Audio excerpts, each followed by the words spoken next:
Hello and welcome to Humans of Growth, where we talk about the stories and strategies behind business growth and development. I'm your host, Aly Hathcock, and today's episode is sponsored by Prairie Network, the new way for brands to find the right fit marketing partners. If you're looking for marketing support and don't know where to turn, Prairie Network has you covered with free agency searches for brands and businesses of all shapes and sizes. You can go to prairiesonnetwork.com to schedule a free strategy call. Today's guest is Caleb Avery. Caleb is the CEO of Tilled, which offers a developer-friendly way for SaaS companies to launch embedded payments fast without becoming a payment company. So if you're anything like me and you take payments online, this is your new alternative to Stripe and PayPal and like the big players. Caleb, welcome to the show. Yeah, thanks so much for having me on. Excited to be here. So I introduced the professional side of you, but in a sentence or two, who are you as a human and what's bringing you joy right now in both business and in your personal life? Yeah, so as a human being, I'm based in Boulder, Colorado. I'm a father of three, so I've got a 7-year-old daughter, 5-year-old and 2-year-old sons, and they are very much keeping me on my toes. And so I would say when I'm not in the office recording podcasts on Zoom calls, my two passions are hanging out with the kids as much as possible, and then when I can, I try and sneak away to the golf course. And so I am a very avid golfer, although not playing quite as much as I would like. Okay, I love it. So let's go back to, I think it's 2019. What made you start Tilled? Yeah, so I've been in payments my entire career, and so it was really the experiences that I had earlier on in my career that led to this process of, I think I need to go start another business. And so I started my first payments business while I was in college. So between my sophomore and junior year of college, I was out there going door to door selling payment processing to small business owners, which was not what my friends were doing. To be clear, we did try to hire some of them, and almost every single one of them flamed out, and it was a terrible experience for all parties involved. But over time, as we scaled up that first payments company, what I started to see was more and more of the actual small business owners were coming to us because they no longer just wanted a terminal sitting on the counter, typing the amount, swipe the card. They were really looking for verticalized software solutions for whatever vertical they were operating in. So whether it was a dentist or a golf course or a gym or a dry cleaner or a liquor store, there were these software solutions that kept popping up for these small business owners that did far more than just payments. And the aha moment for me was as I started transitioning from working directly with the small business owners to going and doing consulting and angel investing for these vertical software platforms. And probably 90+% of them were using Stripe.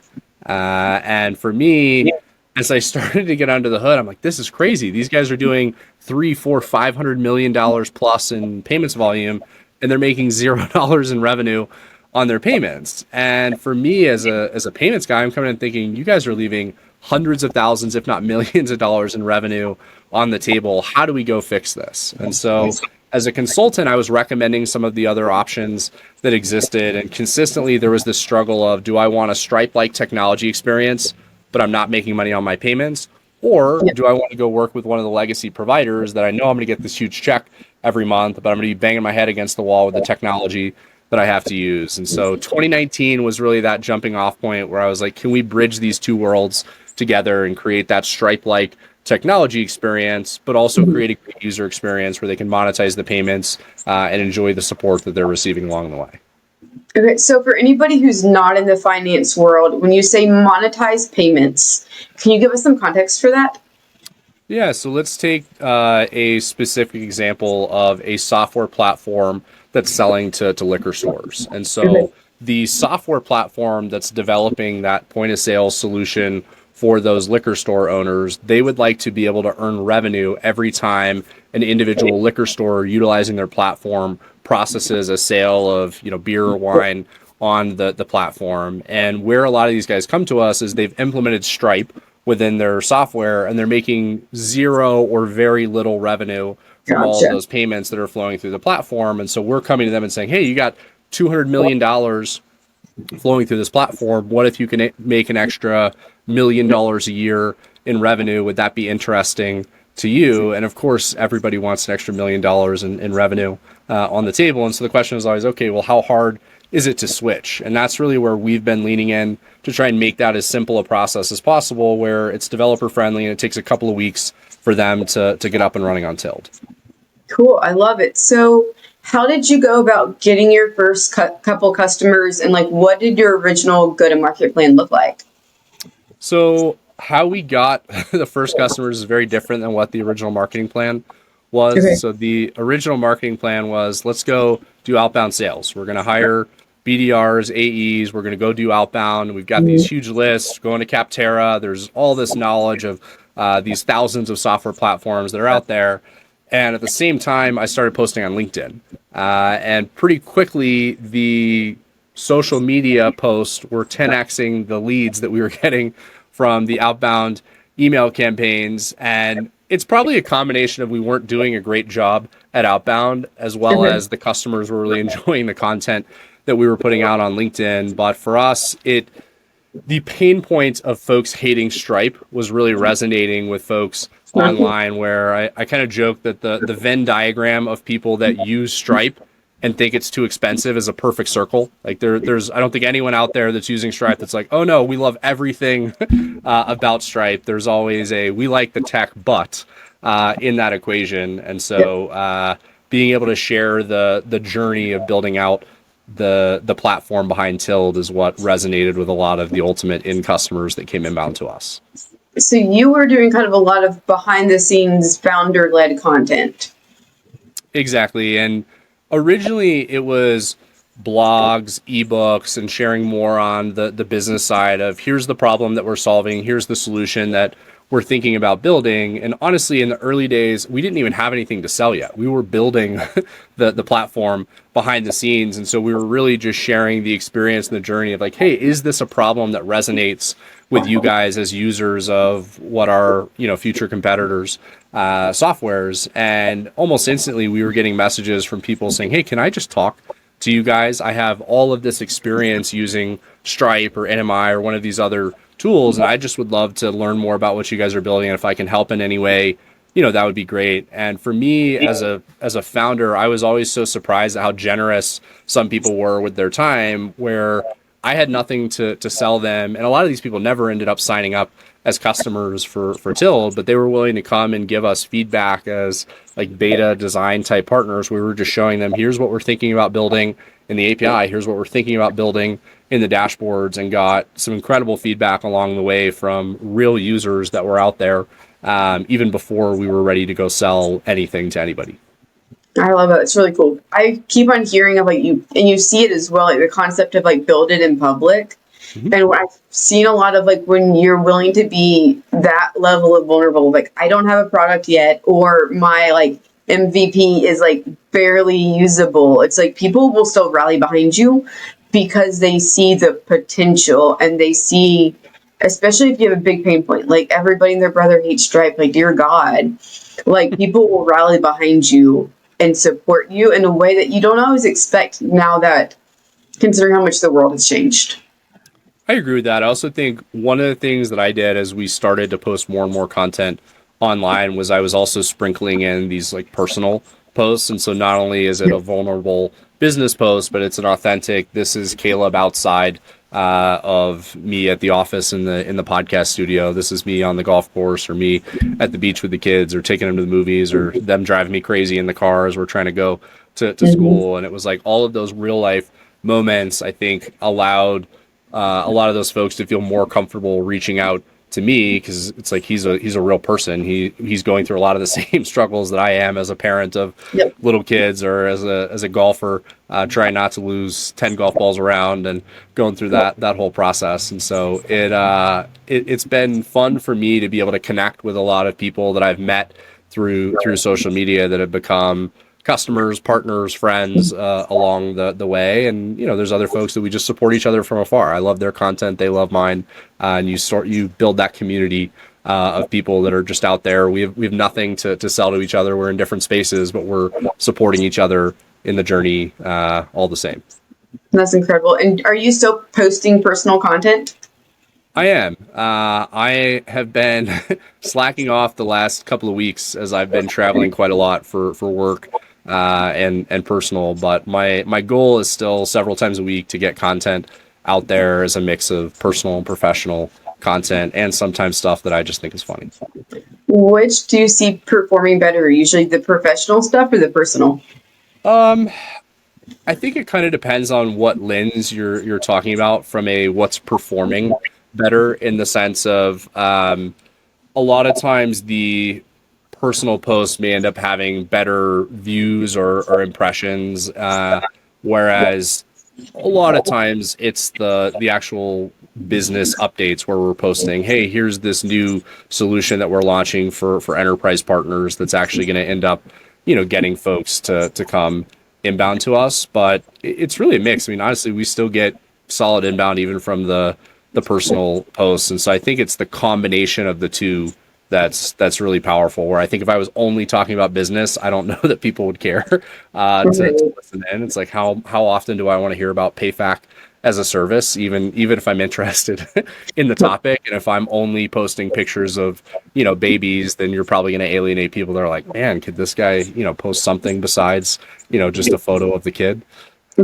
Yep, like this is like, hello, this is not Facebook 100 yet. Exactly.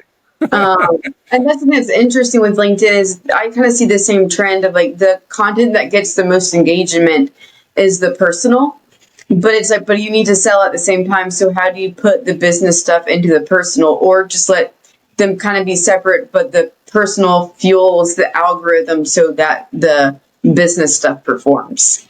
Yeah, and there's times where, hey, there was a personal activity that happened, and you can weave in the business lesson to this, where, oh, we got approached by a 10-year-old neighbor that wanted to take out our trash cans. Let's talk about the entrepreneurship, lesson and all of this. Like, there's times where that makes sense, and there's other times where it's like, no, my kid just made a mess eating spaghetti, and I don't really know what to tie this back to without trying to force some silly business metaphor into this post. This is just what it is.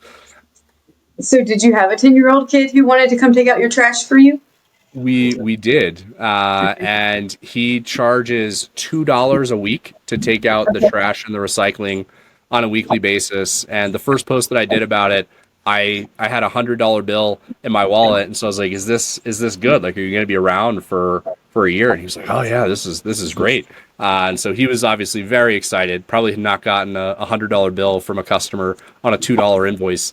Right. Before. I'm like, I'm not going to meet you every week to pay you $2. I might as well just take the trash out if that's the system, that we're doing here. And it's top of mind because he actually just transitioned out of his role of CEO of CanMan, and he dropped off a letter at our house last night where he was announcing that his brothers were taking over the business from him. And the whole letter, I was like, hey, mad respect for you for like putting together a professional letter, and like the reasons why you're transitioning out, and thanking us for our business over the years. It really, I don't know. I loved it, and texted him like, hey man, thanks for everything, and hopefully your brothers are as good as you are at this, and don't forget. Oh, I love it. That's so fun. I love like when kids like have their lemonade stands or they're selling pick your thing. And I could definitely use somebody to take out my trash because I usually he's doing pretty well. I think he has dozens of houses in the neighborhood that they're like doing their rounds every week, and so I think that means that kid is getting up really early on whatever trash day you have to go. He's going out at night. That's their thing. Is like after dinner they go drive around, and the whole family sometimes is getting involved, and it's been fun to watch them do it. Oh, that's super cool. So going back to LinkedIn, it has kind of become a minefield of AI generated content. And more people are posting now than ever. You have the personal stuff. With the business stuff, how do you make content that actually stands out? Yeah, in a way, it's almost getting easier because there's so many people that are just putting out inauthentic, like clearly AI generated content where it's saying words, but it's not really anything meaningful. And so I feel like even though I'm posting less than if I was just using AI to generate all of my content, I'm sure I could be more consistent about posting, several times a day if you wanted to. But for me, I only really want to post if I actually have something to say that I think people are going to care about. And so I feel like if you're taking that approach where you value the authenticity over the quantity of content that you're putting out, I think that's what your, audience expects, out of you versus like there are people on Right. my LinkedIn feed where they're posting every day, God bless them, but I know for a fact that they're not writing any of this content and it's just kind of nothing burgers so that they keep, showing up on the home screen, and maybe it works for them, but that's not my strategy. Yeah. Have you ever kind of hit a point of resistance for like consistently showing up and like to some degree like the vulnerability that it requires?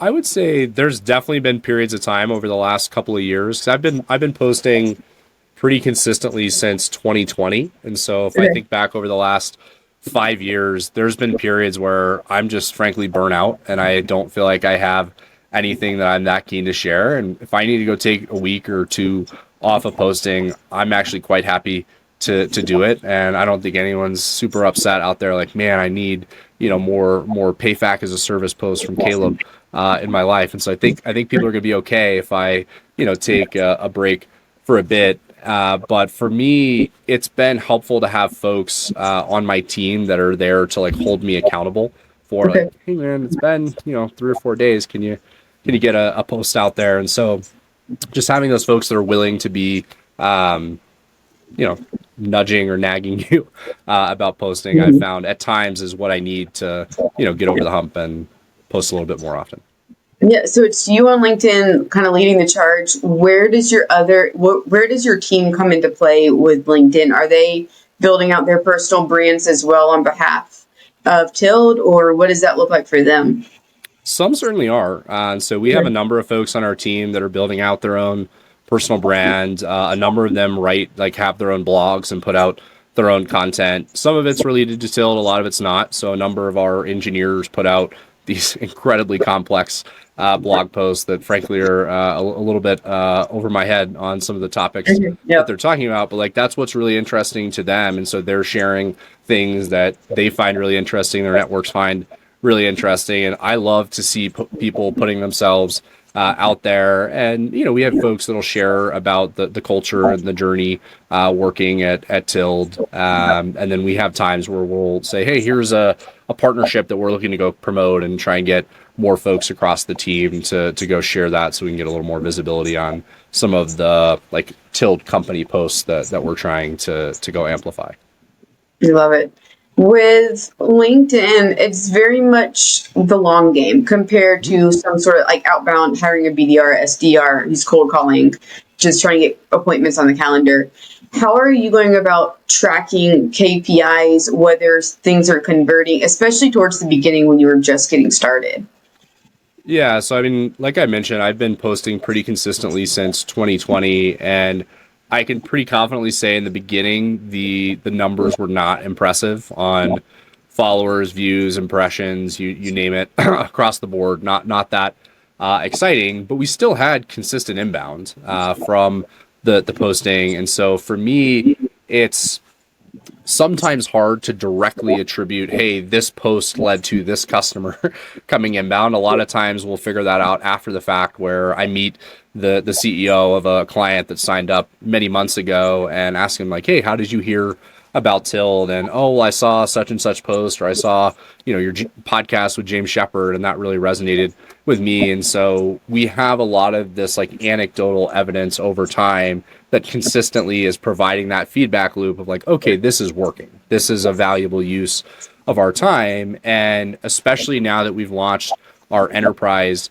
strategy, where a lot of the enterprise partners that we've signed up over the last year are publicly traded companies, and the vast majority of those have come inbound from content that we've been putting out on LinkedIn. And so at this point, there is a very, very clear ROI for the activities that we're Yep. doing, because some of our biggest partners have come to us from the content that we're putting out online, which is a little bit crazy, very humbling, but really cool. Yeah, and I think that's like because I do a lot of stuff on LinkedIn. A lot of my CEO partners are considering LinkedIn, but they're like, but how do we prove ROI? And it's like it doesn't matter. Like this is top of funnel. Like getting started is top of funnel. Exactly. just do it and you'll see the payoff 6 months, a year. It may take some time, but even if you were doing outbound, like these people are still going to go to your website. You get a referral. These people are going to go to your website. They're going to go to your LinkedIn. You have to have thought leadership there. Yeah, and I do think it's hard in the early days where people want this just avalanche of I'm going to put out one post and it's going to go viral and it's going to get, Uh-huh. all of the success. Yep. And that's just not the reality of what building up a presence on social looks like. And one of the things that I talk to other founders about is like, what's your hesitation with going and starting to put out content? For some of them, it's I don't want to be that vulnerable. For a lot of them, it's I don't want to take the time, or I don't actually think I'm that great at writing. And the reality is, for all of those problems, there are potential solutions that Mm-hmm. are out there. And for me, one of the things that I did early on was just working with a ghostwriter to put out some of the blogs, because I was comfortable putting together posts, but I didn't really want to sit down and write 1,000-word blog on whatever topic. But I'm also quite happy to get interviewed for 15, 20 minutes and talk about the topic. And so as I've talked with other founders and tried to encourage them to start posting, it's really trying to understand like what's the actual blocker, and realistically the question is like what's the excuse for why you're not doing this, and then let's work through Yeah. whatever that excuse is, because there's probably not a legitimate reason why you shouldn't be doing this, and so let's figure out what the excuse is and let's go work through it.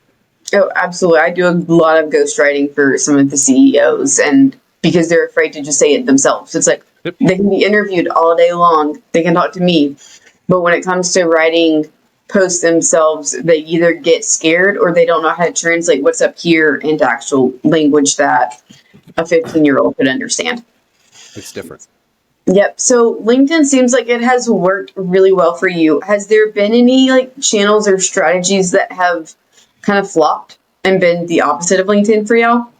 Yeah, I would say certainly the outbound direct Okay. marketing for ISVs has been a consistent struggle for us, where I feel like people's inboxes are just getting so cluttered. It's harder and harder to stand out from the noise. I would also say early on, we tried doing a lot of big booths at trade shows, and it Yep. was darn near impossible to, even with some crazy math, think about what the ROI might be on doing that. And so we still go to a lot of conferences, but we've backed away from the big booth with all the swag and having a big presence, and have had honestly more success with like more curated events. Like let's go rent out this event space and invite people to come have dinner or cocktails with us, and you're probably still saving some money even doing that. But it's been a substantially better growth strategy for us to actually have real conversations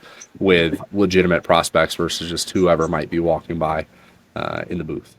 Yeah, and I've seen a lot with like the B2B trade show strategy. It's like it's great, it's fun, it's a great marketing ploy to get photos and maybe meet some people, but it's hard, especially if you're newer to market, it's hard to track ROI. And you don't necessarily know who's there, and you're standing beside 10 of your competitors. It's true, and And I think the other aspect of this is with the coordination of myself, team members, the company posting about us going to such and such event. We've been able to drive more meetings, more leads, more customers from the social side of pushing the fact that we're going to be there than we ever have from people that just happen to walk up by the booth. And so it's not only is that hard to measure, but what we're doing is actually working really well. And so it's this like reinforcing thing of, well, why would we spend that money if we can go drive better results doing something else? oh, for sure. So something else that you mentioned is that with a lot of companies, when they want to scale, they hire people, and you have kind of gone in the opposite direction. Tell me a little bit about that. Yeah. And I think for us, certainly AI has been a component of that, but it's also been rethinking how we think about the role of people, product, and process in scaling Mhm. the business. We actually had our company all hands today, and we were highlighting some of the things that we've been working on, where the goal on our end is that a lot of times when we're getting tickets that are coming inbound, it's because of either a gap in the product or a gap in the process where we didn't build something the right way or we didn't structure the process to train somebody the right way. And so instead of, hey, let's just go hire 10 more people and throw people at these problems, let's take a step back and actually go through root cause analysis on like, why are we experiencing this ticket? Why are we spending 2 hours a week on whatever this particular issue is? And is there a way to build something in the product to automate this or create a process or utilize AI to go tackle this? And so, I would love to say it's just all AI behind the scenes, just absolutely crushing it. And some of that is true, but it's also product folks, engineers spending time thinking through how to automate stuff, and then folks on our ops team making the processes more efficient. And so the net impact on that has been us scaling a couple 100% year over year, and we have less people on the team than we did a year ago. And it sounds crazy even sitting here today thinking about that journey, but it's really just been us thinking through how can we be as efficient as we can with the resources that we have and still produce that consistent, high quality experience for our partners. I love that. And I think like looking back over what I've seen over the past couple of years, especially as more and more automation comes into play, it's like, how can we automate the things that don't bring people joy, that aren't using creativity, that are sucking the soul out of your VA, your intern, your entry level position, and let them do things that move the needle in ways that automation AI can't necessarily do. Some of it is a cultural issue where if I think back to where we were 2, 3, 4 years ago, people were just grinding away. They're like, hey, I know this part of my job really sucks, but I don't want to complain. I know everyone else is working hard, and so I'm just going to keep doing this task every day or every week that generally people hate doing, is my experience. If you're spending 2 hours a day on a very repetitive manual process, that's not going to be almost anybody's favorite part of their day. And if you normalize the culture of let's go interview every employee across the entire business and say, if we were building one thing to help you, what would it be? And for us, one of the big unlocks was at least twice a year, we schedule what we call a build week. And build week is essentially an all company hackathon. So it's not just the engineering team going away into a black hole to go build some really cool stuff. It's everybody in the company as much as possible, not working on day-to-day work, and us thinking about how can we actually make every single person, every single department across the business more efficient. And oftentimes the result of the conversation is, well, we need this engineer to go build X thing.